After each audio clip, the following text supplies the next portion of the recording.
Bonjour Nathalie. Bonjour Claudine. Je voulais te poser une question. Qu'appelle-t-on l'homme multi-orgasmique?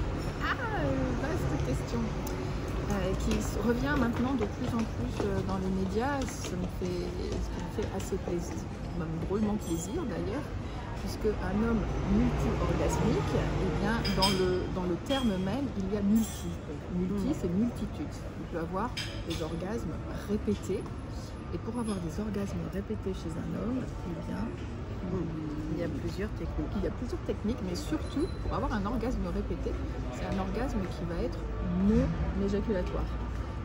Puisque s'il est éjaculatoire, il ne peut être répété de suite, parce qu'il y a une période réfractaire dans laquelle il y a une impossibilité d'avoir à nouveau une érection et une éjaculation, cette période étant plus ou moins grande selon les hommes, la bonne santé sexuelle, l'âge. Pimpon. On est à Paris, hein. Ouh là là là là. Je couperais ça. Bah, c'est le sujet qui est vachement chaud. C'est chaud. Bon, il y a beaucoup de... Il y a...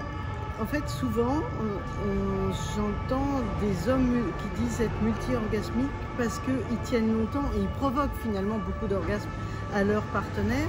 Et c'est pas du tout ça. En fait, c'est pas parce que tu jouis, tu te reposes, tu rejouis, c'est pas ça. Hein, c'est que normalement, en fait, tu perds pas ton érection. Et certains hommes vont même éjaculer et puis ils stimulent toujours leur gland et ils ne perdent pas du tout leur érection. Et donc ils continuent. Après, ils ont des orgasmes avec des semi-éjaculations ou voire pas du tout d'éjaculation et ils continuent à jouer comme ça longtemps. Ou alors, non mais juste oui, là, parce qu'il y a un point qui est important dans ce que tu as entendu, dans ce que j'ai entendu, il y a aussi une érection qui n'est plus là, puisque l'érection tombe, et ça ne veut pas dire parce que l'érection tombe qu'elle ne va pas reprendre. C'est juste le point sur l'éjaculation. À partir du moment où il y a une éjaculation, il y a une érection qui retombe, une période réfractaire, mais plus ou moins, mais en tout cas la dureté, si tu veux, de l'érection est moindre. De toute façon, physiologiquement, c'est moindre. Ça ne reste pas aussi. Alors, il y a des hommes qui bloquent l'éjaculation et qui n'ont que juste un ou deux jets et pas plus. Okay. Et après, ils peuvent continuer. Mais il y a des hommes qui vont être obligés de stimuler tout le temps leur gland très fort, tout le temps, pour garder leur érection. Et puis, il y en a d'autres où c'est possible, ça, avec une femme qui, elle, gère ça, c'est-à-dire qu'elle est sur monsieur, elle bouge, et même si du bassin, et même s'il éjacule, en fait, elle continue, et lui perd pas très peu son érection, et après, il a de nouveau des orgasmes, pendant que madame en a plein. Voilà, oui, c'est un peu injuste. Hein. Bon, enfin, il paraît que ça nous permet comme ça de monter très haut. À vous de nous suivre. Voilà. Donc la croyance, à nouveau, je vais revenir sur la croyance, c'est qu'une fois qu'il y a pénétration après, on va parler d'hétérosexuel et de pénis dans vagin pour être très clair, une fois qu'il y a pénétration et éjaculation, il n'y aurait plus moyen de rien faire et la seule solution pour les hommes, c'est d'aller dormir et de se coucher et d'oublier tout le reste. Or, pour récupérer. Et ça, c'est faux. Il y a moyen de continuer à être présent avec le souffle, avec la respiration et juste à se concentrer sur ce qui est présent sans plus rien attendre, mais à être présent et continuer à être présent avec son ou sa partenaire.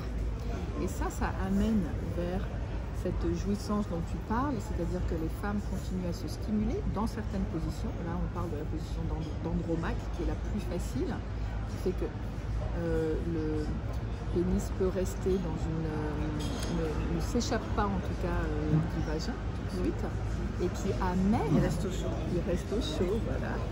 Et qui amène à ce que dans le mouvement du bassin de la femme, à une stimulation qui est externe sur le clitoris et à une stimulation qui est interne et qui peut amener à des orgasmes chez la femme qui sont très puissants et pas simplement dus à un mouvement de va-et-vient, mais qui sont plutôt dus à un mouvement de vague, un peu comme ça.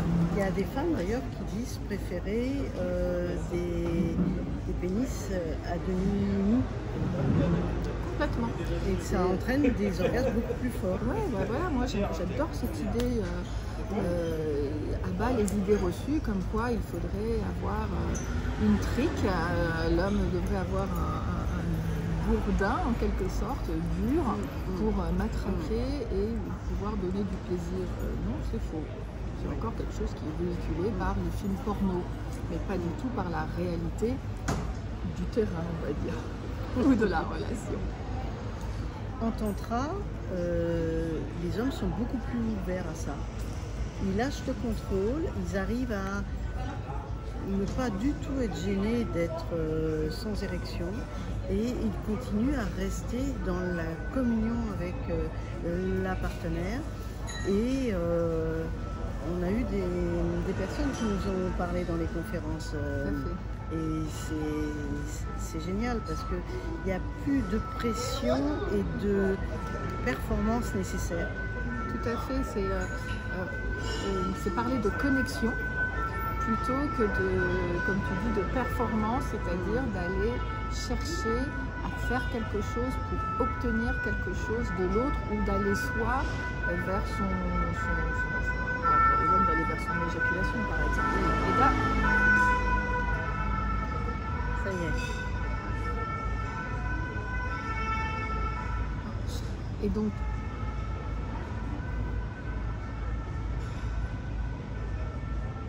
quand il n'y a plus de recherche de performance, donc d'aller chercher à obtenir quelque chose chez l'autre et d'aller chercher à obtenir quelque chose chez soi, quand il y a cette forme de lâcher prise, la connexion, elle se fait à un autre niveau. Elle se fait au niveau du regard, elle se fait au niveau de la respiration, voilà, elle se fait au niveau de micro-mouvements qui peuvent être imperceptibles. Elle se fait dans une sorte de lenteur qui est vraiment avec l'intention de rester dans la toute confiance. Il y a une femme qui avait fait un post, oui, parce qu'il y a une femme qui avait fait un post, elle est tombée sur un homme éjaculateur précoce, maintenant on dit prématuré, et il fallait surtout pas bouger. Donc il pénétrait, il bougeait pas.